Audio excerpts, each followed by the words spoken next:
அவர்கள் இன்னமும் அந்த முயற்சியை செஞ்சுட்டு இருக்காங்க. திரு ஸ்டாலின் அவர் சொல்வது என்னன்னா, இன்னமும் எப்படியாவது குதிரை பேரத்தின் மூலமாக யாரையாவது பர்ச்சேஸ் பண்ணி பல லட்சம் கோடி பல ஆயிரம் கோடி பணத்தை வைத்திருக்கும் இருவரும் சேர்ந்து எப்படியாவது ஆட்சி அமைக்க முடியும் என்று இன்னமும் முயற்சி வந்து இன்று காலை வரை இந்த நொடி வரை முயற்சி செஞ்சுக்கிட்டு தான் இருக்காங்க. அவர்களால் வேற வழியே இல்லை. அவர்களுடைய சொத்துக்களை காப்பாற்ற அவர்கள் மேல இருக்கிற பல வழக்குகள் வரும் என்ற பயத்தால் அவர் வந்து எப்படியாவது அவருடைய சொத்துக்களை காப்பாற்றுவதற்காக இந்த ஆட்சி அமைக்கணும்னு சொல்லி ஒவ்வொரு நாளும் இந்த நொடி வரை முயற்சி செஞ்சுட்டு தான் இருக்காங்க. நிறைய நார்த்தில் நிறைய கட்சி இந்த மாதிரி ஆயிடுச்சு. கடைசியில் போய் ஒரு கேபினெட் மினிஸ்டர் வாங்கிட்டு போன காலங்கள் இருக்கு. நிறைய பழைய கட்சிகள் நிறைய இருக்கு. அதே மாதிரி தமிழ்நாட்டிலும் திரு எடப்பாடி அவர்களும் திரு ஸ்டாலின் அவர்களும் வீட்டுக்கு ஒரு கேபினெட் மினிஸ்டர் வாங்கிட்டு 2 வருஷத்துல போறாங்களா இல்லையா மட்டும் பாருங்க. அனைவருக்கும் வணக்கம். சற்று நேரத்துக்கு முன்னாடி தான் வந்து ஐயா காதர் மைதீன் அவர்களுடைய பேட்டி பார்க்க முடிஞ்சது. அதாவது அதிமுகவும் திமுகவும் ஒன்றாக சேர்ந்து ஆட்சி அமைக்க முயற்சி செய்தார்கள். இதை நாங்கள் வந்து கடந்த 1 மாசமா சொல்லிட்டு வரோம். இவங்க என்ன செஞ்சாங்க, 2 பேரும் சூழ்ச்சியாக என்ன செஞ்சாங்க, இதை பின்னாடி இருந்து திட்டமிட்டு வகுத்தது யார்? பாரதிய ஜனதா கட்சி. பின்னாடி இருந்து திட்டமிட்டு அதிமுகவும் பாரதிய ஜனதா கட்சி மற்றும் திமுக 3 பேரும் சேர்ந்து ஆட்சி அமைக்க மறைமுகமாக பாரதிய ஜனதா பின்னாடி இருந்து அதை ஆப்ரேட் பண்ணுறாங்க நாங்கள் சொன்னோம். அதுதான் இன்னைக்கு வந்து ஐயா காதர் மைதீன் அவர்கள் வந்து வெளிப்படையாக இன்னைக்கு ஒரு பேட்டியில் சொல்லியிருக்காரு. அது சில நிமிடங்கள் பார்க்க முடிஞ்சுது. இந்த சூழ்ச்சியின் காரணமாக எப்படி வந்து திரு எடப்பாடி அவர்களும் திரு ஸ்டாலின் அவர்களும் அவங்களுடைய குடும்பங்களை காப்பாற்றிக் கொள்வதற்காக 2 பேரும் சேர்ந்து ஆட்சி அமைக்க பாரதிய ஜனதா கட்சியோட முழு ஆதரவுடன் ஆட்சி அமைக்க முயற்சி செய்தார்களோ, அதனால தான் வந்து அவங்க கூட்டணி கட்சியிலேருந்து அவ்வளோ பேர் இன்னைக்கு வந்து வெளியே வந்ததுக்கான முக்கிய காரணம். இதான் நாங்கள் 1 மாதம் சொல்லிட்டு வரோம். இன்னைக்கு அதற்கான உண்மையை கொஞ்சம் கொஞ்சமாக வெளியே வர துவங்கி இருக்குது. ஏன்னா இது அவங்க முழு வீச்சில் அந்த முயற்சியை எடுத்தார்கள். எனக்கு கவுண்டிங் முடிஞ்ச அடுத்த நாளிலிருந்து இவர்கள் எல்லாம் எப்படியாவது தமிழக வெற்றி கழகம் வரக்கூடாது, எங்களுடைய தலைவர் அண்ணன் விஜய் அவர்கள் முதலமைச்சர் ஆகக்கூடாது என்ற ஒரே ஒரு குறிக்கோளை மட்டும் வச்சுக்கொண்டு முழுமையாக அவங்க வந்து இருவரும் சேர்ந்து ஆட்சி அமைக்க முயற்சி செய்தார்கள். அதுக்கு முழு அளவில் அவங்களுக்கு டெல்லியின் ஆதரவு இருந்துச்சு. ஸோ அதனால தான் வந்து இன்னைக்கு ஒவ்வொரு விஷயமா ஒவ்வொருத்தரும் இன்னைக்கு கூட்டணி கட்சியிலேருந்து வெளியே வரும் வேலைகளை செஞ்சு கொண்டு இருக்காங்க. முன்னாடி இருந்து அவங்களுடைய கூட்டணியிலேருந்து வந்த எல்லாரும் வெளிவந்ததுக்கான முக்கிய காரணம் ஒரே ஒரு காரணம் தான். இவ்வளவு பேர் ராஜினாமா செய்யறதுக்கும் காரணம் தான். ஏன்னா எப்படி வந்து புரட்சி தலைவர் அம்மா அவர்களும் புரட்சி தலைவர் அவர்களும் தீய சக்தின்னு திமுக சொன்னாங்களோ, அதே தீய சக்தியோட இன்னைக்கு கூட்டணி சேர இவங்க 2 பேரும் இவங்கெல்லாம் தயாரா இருக்காங்கன்றப்போ எப்படி அங்க இருக்கிற எம்எல்ஏக்கள் அங்க இருக்கிற மூத்த நிர்வாகிகள் தயாரா இருப்பாங்க? ஸோ இதுதான் முக்கிய காரணம். அவங்க வந்து இன்னைக்கு வந்து ஒரு தீய சக்தின்னு சொன்ன திமுகவோடு கூட்டணி சேர்ந்து ஆட்சி அமைக்க திரு எடப்பாடி அவர் முயற்சி செஞ்சா எப்படி அங்க இருக்கிற மூத்த நிர்வாகிகள் அம்மாவோட பயணிச்சவங்க புரட்சி தலைவர் எம்ஜிஆரோட பயணிச்சவங்கலாம் எப்படி அவங்க வந்து அந்த கட்சியில தொடருவாங்க? ஸோ அதான் முக்கிய காரணம் அவங்களாம் ராஜினாமா செய்வதற்கு. இன்னைக்கு வந்து முன்னாடி எங்களுடைய தலைவர் சொன்னார், இந்த மாதிரி போட்டி வந்து டிவி கேக்கும் திமுக.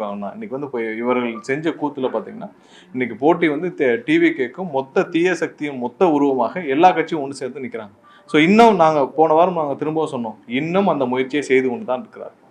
இன்னும் எப்படியாவது குறுக்கு வழியில் ஆட்சி அமைக்கும் முயற்சிகளை திமுகவும் திரு ஸ்டாலின் திரு உதயநிதி மற்றும் திரு எடப்பாடி அவர்களின் மகன் 4 பேரும் ஒரு சில தொழிலாளர்களுடன் சேர்ந்து இந்த முயற்சியை இன்றும் செய்து கொண்டு தான் இருக்கிறார்கள். இதுதான் இன்னைக்கு காரணத்தை சொல்லி இருக்கிறார். பட் இதெல்லாம் எல்லாருக்கும் தெரிஞ்ச விஷயம், இன்டர்னல் எல்லாருக்கும் தெரிஞ்ச விஷயம் தான். இவர்கள் தீவிரமாக முயற்சி செய்தார்கள்.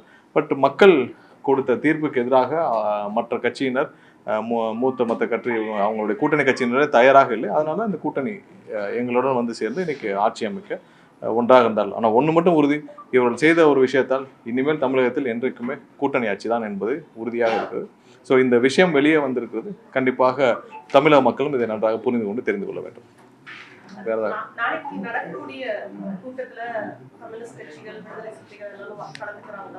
இல்லை, எல்லாருக்கும் முறையாக அழைப்பு விடுக்கப்பட்டு வருகிறது.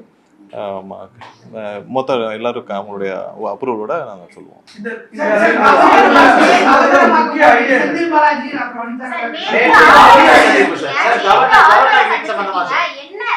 இல்லை, ஆளுநர் சந்திப்பு மற்ற அலுவல் ரீதியாக இப்போ கவர்னருடைய மாளிகையோட இன்சார்ஜும் நான் தான். அலுவல் ரீதியாக மற்றபடி ஜெனரிக்காக அந்த கோர்ட் ஒர்க்கு அலுவல் ரீதியான சந்திப்பு தான், மரியாதை நிமித்தமான சந்திப்பு தான். அதுக்கும் எதற்கும் சந்தேகம் இல்லை. உயர்கல்வி அமைச்சரும் என்னிடம் வந்திருந்தார். ஸோ அதனால அலுவல் ரீதியான சந்திப்பு தான். மீது நடவடிக்கை எடுக்க ஒப்புதல் கொடுக்கணும், அதுக்காகவே இந்த சந்திப்பு நடந்ததா ஒரு தகவல் வெளியாகுது. இல்லை, அதை நாங்கள் நேரடியாக அழுத்தம்லாம் கொடுக்க வேண்டாம். ஃபைல் போயிருக்கு, முடிவெடுக்க வேண்டியது அவருக்கு தெரியாதா? ஃபைல் அங்கே இருக்குது, முடிவெடுக்க வேண்டியது அவருடைய வேலை. அதில் நேரடியாக போய் அழுத்தமோ இல்லை நேரடியாக பேச வேண்டிய அவசியம் இல்லை. இதெல்லாம் நார்மல் ப்ரொசீஜர்ஸ். முடிவெடுக்காமல் இருப்பதற்கு என்ன காரணம்னு அவர் தான் விளக்கணும். ஸோ அதை போய் கேட்கக்கூடிய உரிமை எங்களுக்கு இல்லை. ஸோ அவங்க தான் இல்லை இல்லை, அது இப்போ பொதுவான மரியாதை சந்திப்பு. ஏன்னா கவர்னர் மாளிகையுடைய விஷயங்கள் இப்போ அடுத்து அசம்பிளி சம்மந்தப்பட்ட விஷயங்கள். ஸோ அது அந்த மாதிரியான விஷயங்கள் பொதுவான விஷயங்கள் இல்லை. அது சம்பந்தப்பட்ட விவரங்கள் விரைவாக எங்கள் அனைவரும் சேர்ந்து முடிவெடுத்து வெளியிடுவாங்க. வேற ஏதாவது கேள்வி? இல்லை, திமுகவுடைய போராட்டம் அதான் இன்னைக்கு தெரிஞ்சிருச்சு. அவங்க எல்லாம் யாருடைய சொல்லுக்கிணங்க யார் சொல்லி இவங்கெல்லாம் ஆப்ரேட் ஆகிறாங்கன்னு சொல்லிட்டு இன்னமும் நான் தான் திரும்ப சொல்றேன், திமுகவும் அதிமுகவும் சேர்ந்து இப்போவும் அந்த முயற்சியை எப்படியாவது ஆட்சி அமைக்கின்ற முயற்சியை இப்போவும் செஞ்சுட்டு வராங்கன்றதான் எங்களுக்கு வந்து தகவல். அவங்க எல்லா இடத்துலையும் இப்போ பேசிட்டு இருக்காங்க. எங்களுக்கு இன்னும் சொல்ல போனால் பல திமுகவின் மூத்த தலைவர்களும் பல திமுகவில் பழைய இப்போ இருக்கிற எம்எல்ஏக்கள் பலரும் இதற்கு உடன்படாமல் இன்னமும் அந்த மாதிரி ஒரு நிகழ்வுக்கு இவங்க மீண்டும் முயற்சி செஞ்சுட்டே இருக்காங்க. எங்களுக்கு பிடிக்கல அப்படின்னு சொல்லிட்டே இருக்காங்க. இன்னும் எத்தனை பேர் இந்த மாதிரி திமுகவிலிருந்தும் வெளியேறாலும் வைக்கப்படுது, அவரை வந்து பதவி நீக்கம் செய்யணும் சொல்லிட்டு தொடர்ச்சியா வலியுறுத்தி வராங்க. இல்ல இல்ல, அது சம்பந்தமாக அவரே ஒரு விளக்கம் கொடுத்திருக்கிறார். என்னென்ன விளக்கம் கொடுத்திருக்காரு, கண்டிப்பா அதையும் வந்து கட்சியில் வந்து என்னன்னு சொல்லி பார்த்துட்டு இருக்கோம். அது சம்பந்தம் அவரும் ஒரு விளக்கம் கொடுத்திருக்காரு. இல்ல, அந்த அவர் விளக்கம் கொடுத்திருக்காரு. அதை எல்லாரும் பரிசீலிச்சு செக் பண்ணி வேலிடேட் பண்ணிட்டு இருக்கோம். பார்ப்போம்.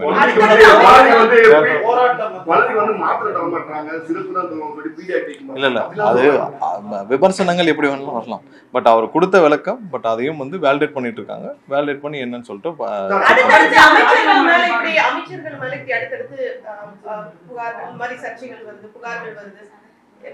இல்ல, வேற எந்த புகார்களும் இல்லையா? இல்ல அவர் கலந்துகிட்ட மேடையில ஒரு சில பேர் அங்க வந்து நடனம் ஆடி இருக்காங்க. ஸோ அது வந்து அவருடைய கவனத்திற்கும் இல்லாமல் திடீர்னு நடந்துச்சு. அவர் அதை பண்ணுறாரு. ஸோ அதெல்லாம் வந்து அவரே அங்கே விளக்கம் கொடுத்துருக்கிறார். ஸோ என்னன்னா, திடீர்னு ஒரு நிகழ்ச்சிகள் போறப்போ அங்க நமக்கும் தெரியாமல் அந்த நிகழ்ச்சி ஏற்பாட்டாளர்கள் ஒரு சில விஷயத்தை அவங்க செஞ்சிருவாங்க. ஸோ அதை நம்ம தடுக்கக்கூடிய இடத்துல நம்ம இனிமேல் போகிற நிகழ்ச்சிகள்ல நம்ம எப்படி நடந்துக்கணும், பொது நிகழ்ச்சிகள் எப்படி நடந்துக்கணும் நம்ம தான் பார்த்துக்கணும். ஸோ அதற்கான ஒரு போதிய இது வந்து அவங்களுக்கும் ஒரு முன்னெச்சரிக்கையாக நடந்துக்கணும்னு அவங்களுக்கு இனிமேல் அந்த அனுபவம் கிடைத்து விடும். கண்டிப்பா எல்லாரும் தொடர்ச்சியா ராஜினாமா பண்ணிட்டு வராங்க. இந்த 107 இடத்தை வந்து 118 எட்டு போறதுக்கான ஐடியா வருது. எங்களுடைய கூட்டணி கட்சியின் முழு ஆதரவு 120 எம்எல்ஏக்கள் எங்களுக்கு முழு ஆதரவோட நாங்கள் எல்லாம் ஆட்சி அமைச்சிருக்கோம். கூட்டணி ஆட்சியாக இருக்குது. முதல் முறையாக தமிழகத்தில் கூட்டணி ஆட்சி. இனிமேலும் கண்டிப்பாக தமிழகத்தில் கூட்டணி ஆட்சி தான் இருக்கும். அதுல எந்த மாற்று கருத்தும் இல்லை. ஆனா இவர்கள் ராஜினாமா செய்வதற்கான காரணம் தெளிவாக நாங்கள் முன்னாடி சொல்லிட்டு இருக்கோம். திரு எடப்பாடி அவர்களும் திரு ஸ்டாலின் அவர்களும் சேர்ந்து ஆட்சி அமைக்க முயற்சி செய்தால் யார் ஒத்துப்பாங்கன்னு கேட்கும். இவர் 2 பேரும் சேர்ந்து ஆட்சி அமைக்க முயற்சி செய்தால் யார் ஒத்துப்பாங்க? யாராவது அவர்கள் வீட்டில் இருக்கிறவர்களே, அவர்கள் கட்சியில் இருக்கிற அடுத்த கட்ட தலைவர்களே யாரும் ஒத்துக்கலையா? இது ஒரு காரணம் தானே எல்லாரும் வெளியேறது காரணம். அதிமுக இருந்து ஒரே நாள்ல அவ்வளவு எம்எல்ஏக்கள் வெளியேற முக்கிய காரணம் என்ன? இவங்க 2 பேர் சேர்ந்தால் எப்படி போய் மக்களை சந்திப்பாங்க? இந்த 2 குடும்பமும் அவங்களுடைய சொத்துக்களை காப்பாத்திக்கிறாங்க. திரு எடப்பாடி அவர்கள் குடும்பமும் திரு ஸ்டாலின் அவர்கள் குடும்பமும் சொத்துக்களை காப்பாற்ற இந்த வேலையை செய்யறாங்க. ஸோ அவங்களுடைய சொத்துக்களை காப்பாற்றுவாங்க. பட் அடுத்த கட்டத்துல இவங்க எல்லாம் மற்ற மாவட்டத்தில் இருக்கவங்களாம் போய் மக்களை சந்திக்கணும்ல. இவர்கள் 2 பேர் வீட்டை விட்டு வெளியே வர போறது இல்லை. அவருடைய இருப்பிடமே வேற. பட் மற்ற மாவட்டம் அளவிற்குல மற்ற எம்எல்ஏக்கள் மற்ற மாவட்ட செயலர் எல்லாம் போய் மக்களை சந்திக்கணும்ல. என்னங்க இப்படி போய் ஆட்சி அமைச்சிருக்கீங்களே, கொஞ்சம் கூட உங்களுக்கு இதா இல்லையான்னு கேட்பாங்கல்ல 4 பேர். ஸோ அவங்க தானே மக்களை சந்திக்க போறாங்க. அதை மக்களை சந்திக்க முடியாமல் தான் இன்னைக்கு எல்லாரும் வெளியேறினால தவிர்த்து எங்களுக்கான நம்பர்ஸ் 120 கண்டிப்பாக கூட்டணி கட்சியோட ரொம்ப தெளிவா இருக்கு. ஸோ அவர்கள் வெளியேறதுக்கான காரணம் இவர்கள் 2 பேரும் இன்னும் அந்த முயற்சியை தொடர்றதுனாலதான். இல்ல, அது அவங்களுடைய முடிவு. ஏன்னா இன்னைக்கு தமிழகத்துல எந்த கட்சி எதை நோக்கி அரசியல் போயிட்டு இருக்கு, தமிழக மக்கள் எதை நோக்கி போயிட்டு இருக்காங்க, அதனால அவர்களும் எங்க வந்து சேரணும்ன்றது அவங்களுடைய தனிப்பட்ட முடிவு. அதை பற்றி நாங்கள் கமெண்ட் பண்றதில்ல. ஆனால் அவர்கள் ரிசைன் பண்றதுக்கோ இல்ல அவங்க கூட்டணியில இருந்து மற்ற கட்சிகள் வெளியேறினதுக்கோ இன்னைக்கு அவர்கள் வந்து செய்யும் முயற்சிக்கோ இன்னைக்கு வந்து ஐயா காதர் மதன் அவர்கள் சொல்லியிருக்க ஒரு பதில் வந்து எல்லாரும் ஒட்டுமொத்த தமிழக மக்களும் அதை புரிந்து கொள்ள வேண்டும்.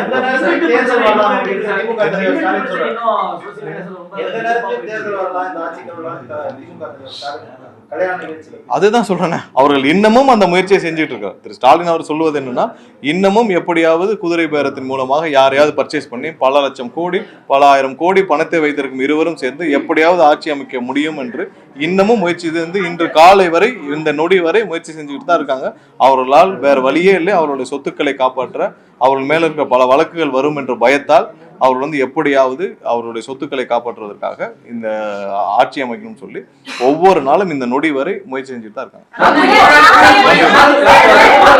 பொதுச் செயலாளர் வைகோ பேசும்பொழுது மிக முக்கியமாக அந்த 2 எம்எல்ஏக்கள் ராஜினாமா செய்தால் முதலமைச்சரை பிரச்சாரம் செய்வார் என்ற பேசின அந்த காணொலியில் தொடர்ச்சியாக இல்ல, அதாவது என்ன சம்பந்தம் எல்லாருக்கும் இப்ப சொல்ல முடியாத ஒரு விஷயத்த ஐயா காதர் மேடம் அவர்ல சொல்லியிருக்காங்க. ஏன்னா இதான் திரு ஸ்டாலின் அவர்களே எனக்கு போன் பண்ணி நாங்க எடப்பாடியை முதலமைச்சர் ஆகணும்னு கேட்டிருக்கிறார்.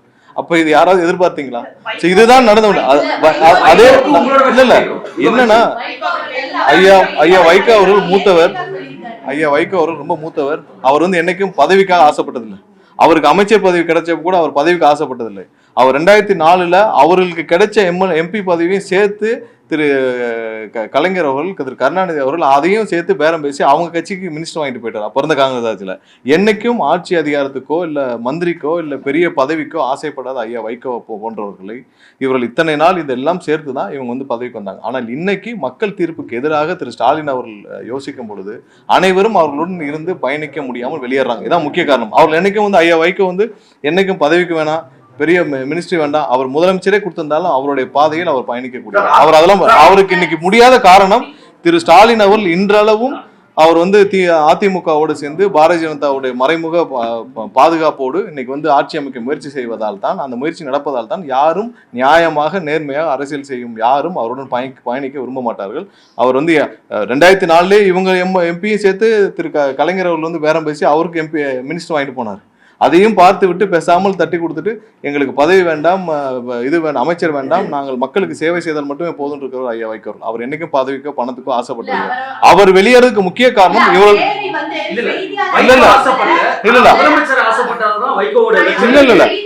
அவருடைய மக்களுடைய தீர்ப்புக்கு ஆதரவாக மக்கள் என்ன நினைக்கிறாங்க, மக்கள் இன்னைக்கு யாருக்கு ஆதரவா இருக்காங்க, அதனுடன் சேர்ந்து மக்களுடன் சேர்ந்து பயணிப்பதற்கு அனைவருக்கும் விருப்பமாக இருக்குது.